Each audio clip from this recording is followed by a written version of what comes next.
Marcus Bellamy was a man who had it all, at least on paper. A self-made millionaire by 32, he had built a tech empire from his garage, turning late nights and caffeine into boardrooms and billion-dollar valuations. But despite his wealth, something gnawed at him, a restlessness, a hollowness that no amount of luxury could fill. So, when his assistant booked him a solo luxury cruise to unplug, Marcus went without protest, hoping the endless blue might offer him peace he hadn't felt in years.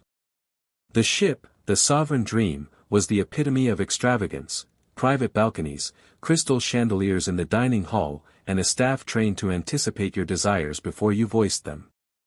It was day 3 when Marcus, tired from a night of wine and forced socializing with other high-net-worth individuals, wandered back to what he thought was his suite.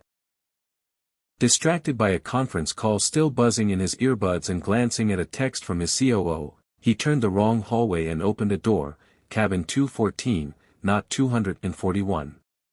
He stepped in, not noticing the difference at first. The room was dim, lit only by a bedside lamp.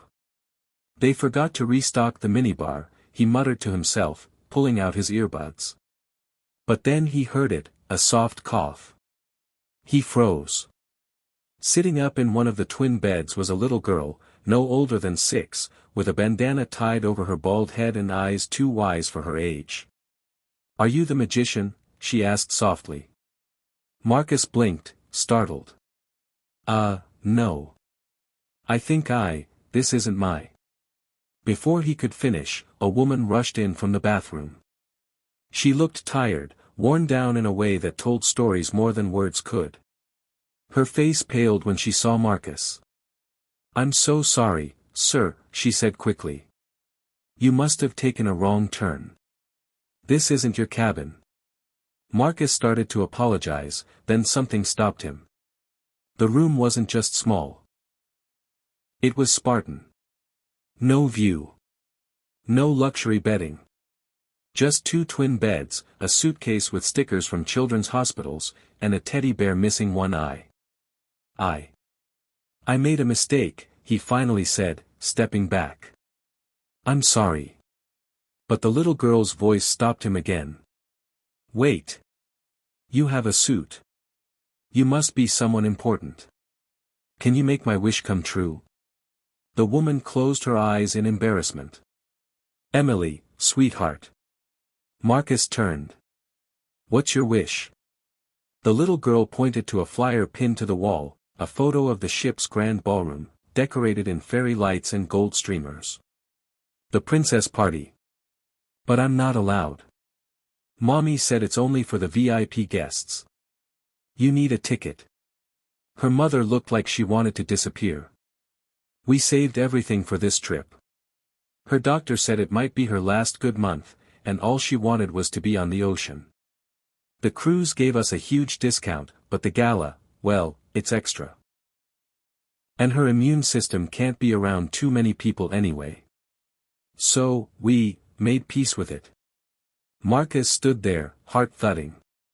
He didn't know what came over him, but the door he had wrongly opened felt like it had cracked something open inside him. Something buried under years of profit margins and market shares. "What if the princess party came to you?" he asked. The girl's eyes sparkled. "You can do that?" "I own half of Bellamy Tech," he said with a smile. "I think I can manage a little magic." The next 24 hours became a flurry of quiet arrangements. Marcus worked with the staff, who, once they understood the mission, pulled every string they had. Emily's cabin was transformed into a fairy tale. They set up twinkle lights, brought in soft classical music, and laid down a velvet carpet outside the door. A chef volunteered to bake a sugar-free cupcake tower.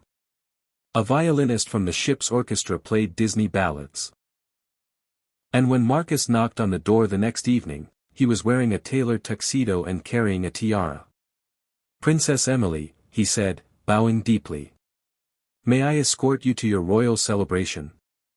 Emily beamed, wearing a pink dress another guest had donated, her own daughter's gown from a past cruise. The ball was perfect. Just Emily, her mom, Marcus, and a few ship staff who came in rotation, keeping the room quiet, safe, and private.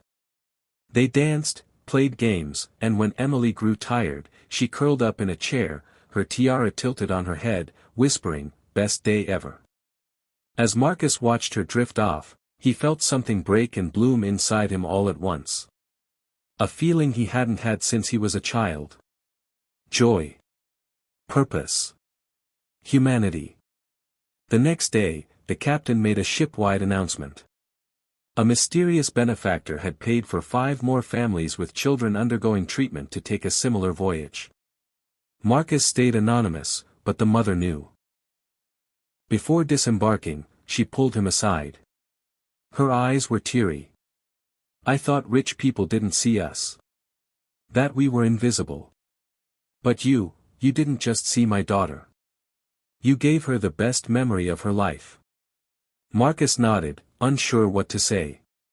But inside, he knew it was she and Emily who had given him something he hadn't felt in years. Connection. Meaning. A month later, he received a letter. Emily had passed away peacefully in her sleep. Tucked in her hand had been the tiara. The note read, "She wore it every night. Said she was a princess because someone believed she was." Marcus cried for the first time in years. He founded Emily's Voyage, a non-profit that partnered with cruise lines to offer special journeys for terminally ill children and their families. And every year, on the anniversary of the Wrong Door opening, Marcus booked cabin 214. Just to sit. To remember. To remind himself that sometimes, the wrong door leads to exactly the right place.